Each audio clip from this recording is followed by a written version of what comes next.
To show you the basics of compression, how I see them, I'm going to use the UA Precision Bus Compressor. The reason I decided to go with the Precision Bus Compressor is because, as you can see, a lot of the controls that are typical to a compressor actually are labeled correctly, like threshold, and there's handy text boxes showing you what the values are, and this makes it really easy to teach you about the basics of compression. Some of UA's vintage compressors, they all have these same controls, but they're labeled differently and don't have text boxes. If you want to see more about the Precision Bus Compressor, you can refer to that video that's also in this series. But for this video, I'm going to use some drums to show the basics of compression using the Precision Bus Compressor. Now, I like to break down compression into three areas. Basically, when, what, and how. And when is, well, when do you want the compressor to start compressing? And once it starts compressing, what do you want it to do? And how is, how do you want it to compress? Now, let me show you how those map to a compressor. The when is basically the threshold. When do you want it to start compressing? Well, as soon as it exceeds that threshold there of minus 6.5. What is the ratio? So what is it doing? Is it compressing 4 to 1, 10 to 1, or 2 to 1 in this case? And the how is the attack and release. Basically, how quickly does it attack and how quickly does it release? And that really affects the character of the compression. So that's the when, what, and how of compression. And let's give those a listen. So I'm going to crank back the threshold, and you'll see it's going to start going into compression.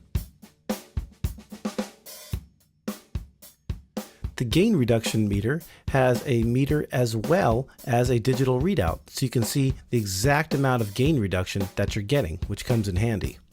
So what's happening is the drums are now exceeding the threshold of minus 9.7, and we're compressing.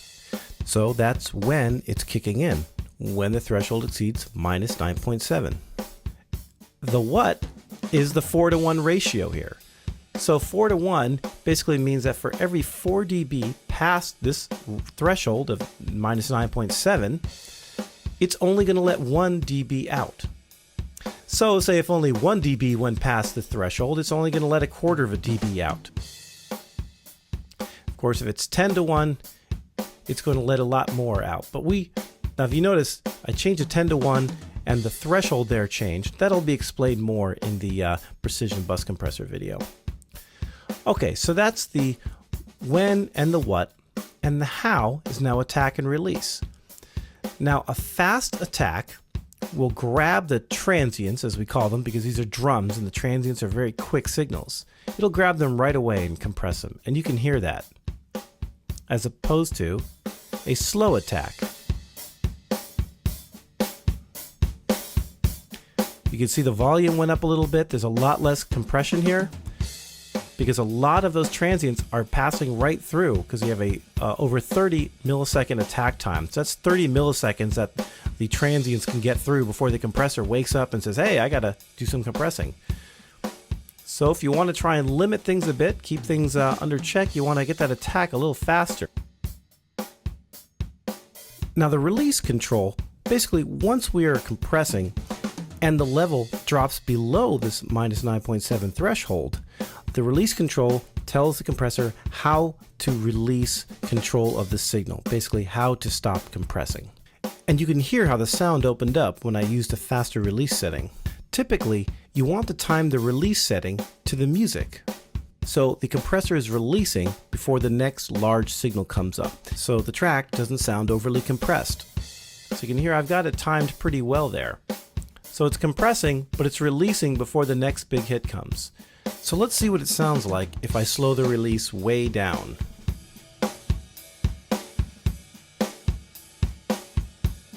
As you can see, the compressor never does get out of compression before the next hit comes along to push it farther into compression, which results in, well, a very compressed sound.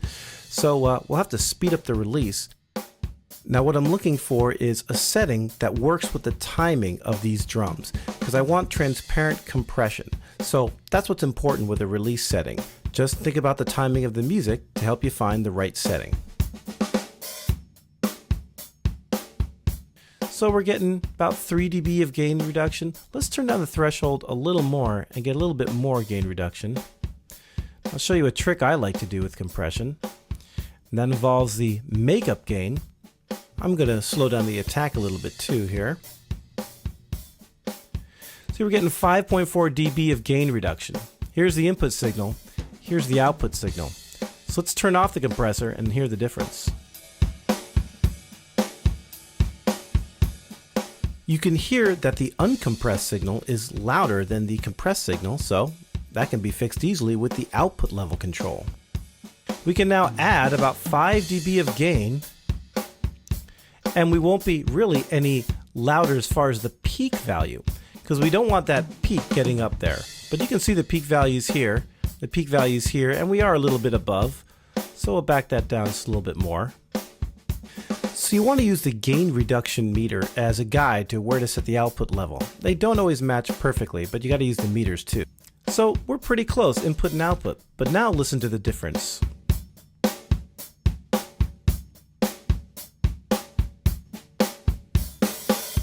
So now it sounds like our compressed signal is a little bit louder than the uncompressed, and that's because we've added this makeup gain. And this is a great way to make drums or any instrument just sound a little louder, because we've brought up the average level while the attack and release have tamed the peak level, so we're not overly loud.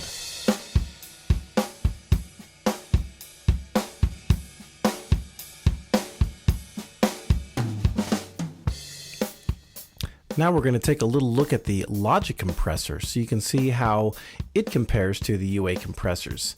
So it gives you a point of reference since you can use it in Logic if you have Logic. You've got your attack control, which is pretty variable.